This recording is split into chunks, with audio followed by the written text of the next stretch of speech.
conversation. We make fun of information. You wait, we hope you love news. We just love to get you the news. Now, boys and girls, moms and dads, children of all ages, welcome to the Kidders, where we're going to take a few minutes of your day and hopefully make you laugh. I'm not going to do it alone. Of course, with me, as always, from, wait, are you in Michigan now, Tim? I'm in Michigan. In Michigan, Tim Slagle. How you doing today? Good. I was here for Columbus Day weekend, and boy, Sunday night the casinos were packed with government employees returning some plunder.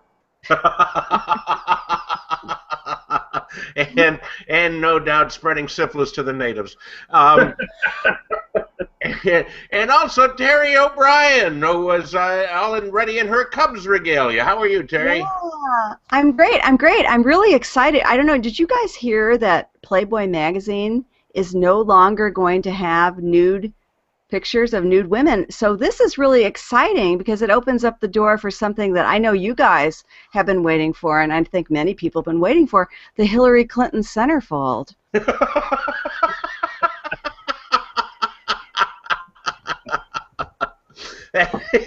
Oh, hold on. I have to try and fix the there we go. I'm guessing that wouldn't be the first staple in her abdomen.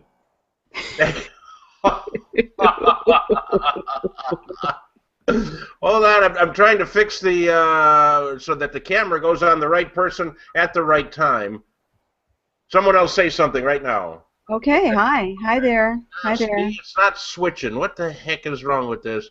I don't know. Can you hear us though? I can hear you. Sure. The camera does not. Oh, here it is. No, that's not anything. Damn technology.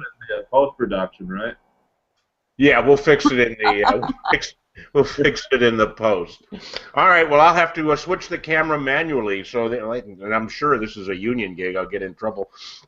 All right. Our first story doesn't have to do with Hillary Clinton. It has to do with a dog. So I guess it's a segue.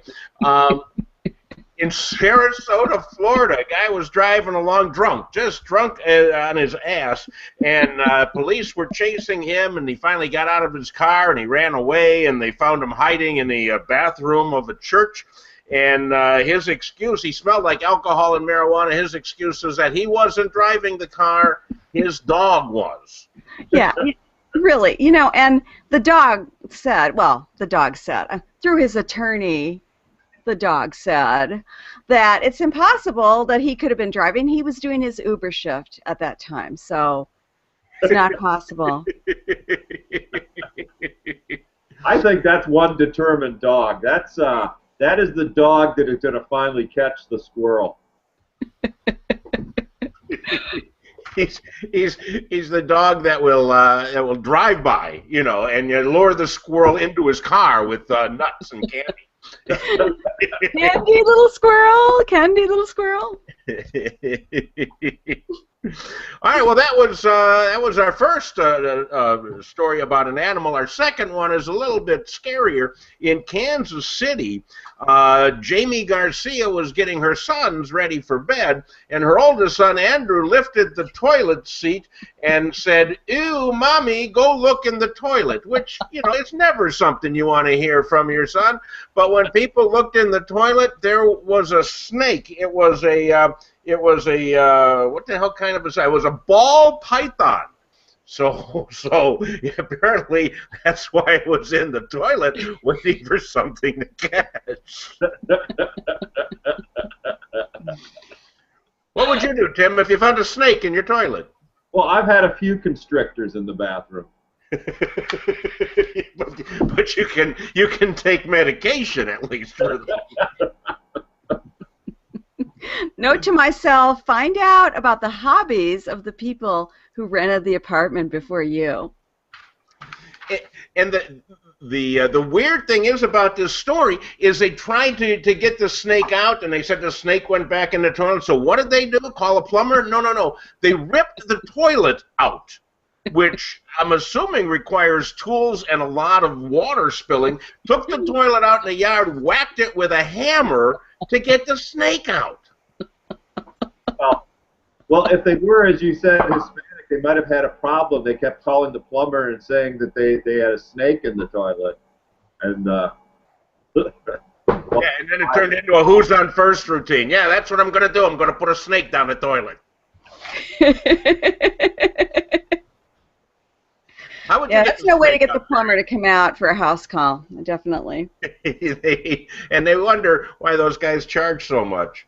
All right. Here's a rather an odd story. You know, we've heard a lot of people calling 911 for various reasons. Last week there was a woman called it because she thought she got shorted on her dope. And this time, a guy called 911 because his girlfriend would not have sex with him. He's from South Carolina, and he called 911. He's 53 years old because his girlfriend, and I quote, won't give me no ass. And so what else could you possibly do other than, you know, call 911? And when the cops got there, the girlfriend said, I won't have sex with this guy at gunpoint. Would you? See the picture of this guy? He's not a good-looking man. No. when I first read the article, I thought that she had taken his donkey. Now it makes more sense now that you explained it, Dale. I'm sure the 911 operator says, you know, you're not supposed to call here if it's something you can handle yourself. No, he was drunk. He had a little trouble handling it himself. But the woman didn't want to have sex with him because her grandchild was over at the time. The best part of the story. Yeah. There's a fine influence for the grandchild. This mope. Wow. Yeah, don't call 911. Get a babysitter. Yeah. Call Domino's. Get a pizza. Deal with it, pal. You know, jeez. And we got one more story down in Austin. Oh, sorry, Terry. Go ahead. Oh no, I don't have anything. I'm waiting for this story though. I have something for this story. I love this story. In Austin, Texas, you know, you're allowed down there to carry a gun concealed on campus on the University of Texas, and a lot of the students are upset about that. So what they are doing instead is carrying large sex toys. And they have like enormous dildos strapped to their backpacks, and they're walking around campus saying, if you can have a gun, I can have a dildo.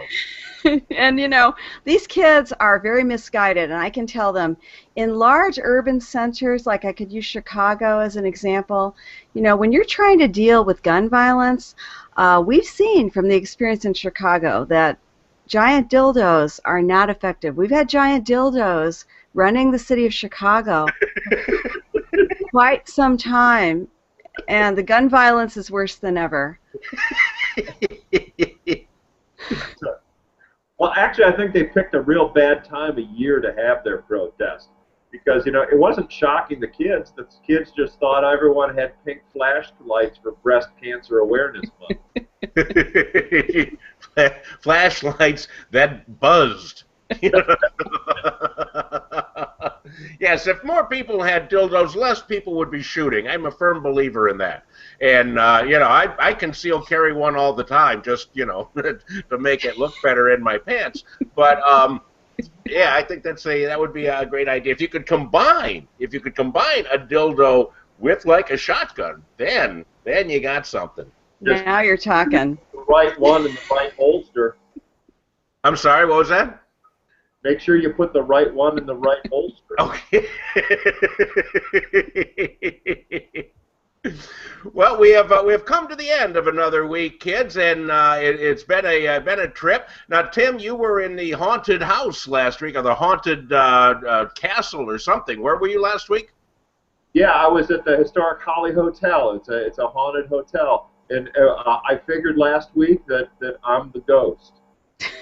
He died on stage sometime in 1960. Once a year, I can be seen roaming the halls of the hotel, searching for my career. And are you going to be any place this week, or you just? Oh.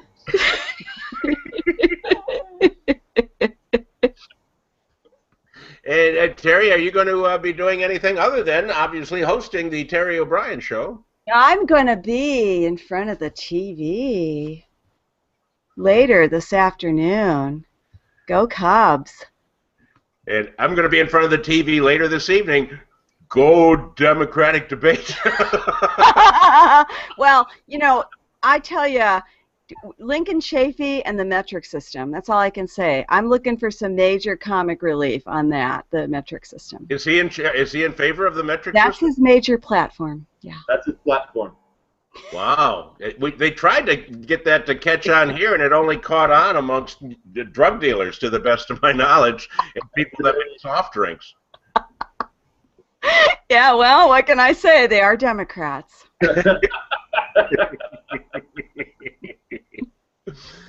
All right. Well, that being said, anybody have anything to plug for this week?